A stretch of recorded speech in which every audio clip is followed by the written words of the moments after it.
ରୂପା ମୁଦିକୁ ଆପଣ କେଉଁ ହାତରେ ପିନ୍ଧିଲେ ମା ଲକ୍ଷ୍ମୀ ଆପଣଙ୍କ ଉପରେ ପ୍ରସନ୍ନ ହୋଇଥାନ୍ତି ଏବଂ ରୂପା ମୁଦି ପିନ୍ଧିଲେ ଆମର କ'ଣ ଫାଇଦା ହୋଇଥାଏ? ଯଦି ଆପଣ ରୂପା ମୁଦି ପିନ୍ଧୁଛନ୍ତି ତେବେ ଭଲ। ଯଦି ଆପଣ ରୂପା ମୁଦି ପିନ୍ଧିବାକୁ ଚାହୁଁଛନ୍ତି ଏହାର ଉପକାରିତା କ'ଣ ଏହି ଭିଡ଼ିଓ ମାଧ୍ୟମରେ ଜାଣିବା ଆଗରୁ ଭିଡ଼ିଓଟିକୁ ଗୋଟେ ଲାଇକ୍ କରି ଚ୍ୟାନେଲଟିକୁ ସବସ୍କ୍ରାଇବ୍ କରି ଦିଅନ୍ତୁ।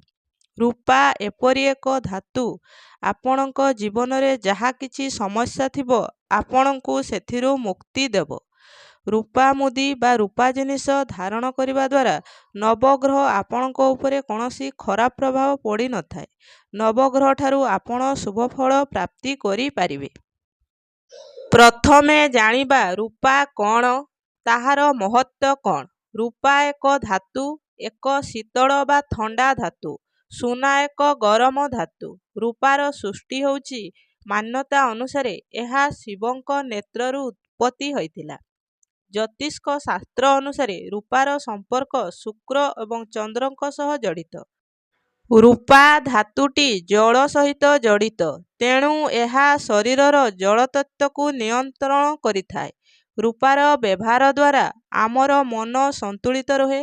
ରୂପାର ବ୍ୟବହାର ଦ୍ୱାରା ପିଲାମାନଙ୍କ କ୍ଷେତ୍ରରେ ବୁଦ୍ଧି ପ୍ରଖର ହୁଏ। ତେଣୁ ନିଜ ପିଲାମାନଙ୍କୁ ବେକରେ ଏକ ରୂପାର ହାର ନିହାତି ପିନ୍ଧାନ୍ତୁ। ଚନ୍ଦ୍ରମା ଦୋଷରୁ ମଧ୍ୟ ଆମକୁ ମୁକ୍ତି ମିଳିଥାଏ ଏବଂ ଶୁକ୍ର ଦୋଷରୁ ମଧ୍ୟ ମୁକ୍ତି ମିଳିଥାଏ। ରୂପା ମୁଦି ପିନ୍ଧିବା ଦ୍ୱାରା ଗ୍ରହଜନିତ ସମସ୍ୟା ଦୂର ହେବା ସହ ଗ୍ରହ ଦୋଷରୁ ମଧ୍ୟ ମୁକ୍ତି ମିଳିଥାଏ। ଶୁକ୍ର ଗ୍ରହ ଆପଣଙ୍କର ମଜବୁତ ହୁଏ। ଆଜିକାଲି ସୁନା ଯେଉଁ ଦର ହେଲାଣି, ତେଣୁ ପ୍ରତ୍ୟେକ ମହିଳାମାନେ ଏକ ରୂପା ମୁଦିଟିଏ ମଧ୍ୟ ଧାରଣ କରନ୍ତୁ। ବୈବାହିକ ଜୀବନ ହେଉ ବା ଦୁଃଖ କଷ୍ଟ ରୋଗ ବ୍ୟାଧି ସବୁ ଦୂର ହେବ ସହ ମନ ମଧ୍ୟ ଶାନ୍ତ ରହିବ। ପୁରୁଷମାନେ ଡାହାଣ ହାତରେ ପିନ୍ଧନ୍ତୁ ଏବଂ ମହିଳାମାନେ ବାମ ହାତରେ ପିନ୍ଧନ୍ତୁ। ଏହାକୁ ଅନାମିକା ଆଙ୍ଗୁଠିରେ ପିନ୍ଧିଲେ ସବୁଠାରୁ ଭଲ। ରୂପା ଦେହକୁ ଏବଂ ମନକୁ ମଧ୍ୟ ଶାନ୍ତ ରଖେ। ଆପଣ କଥାବାର୍ତ୍ତା ଶୈଳୀରେ ମଧ୍ୟ ପରିବର୍ତ୍ତନ ଆସିବ।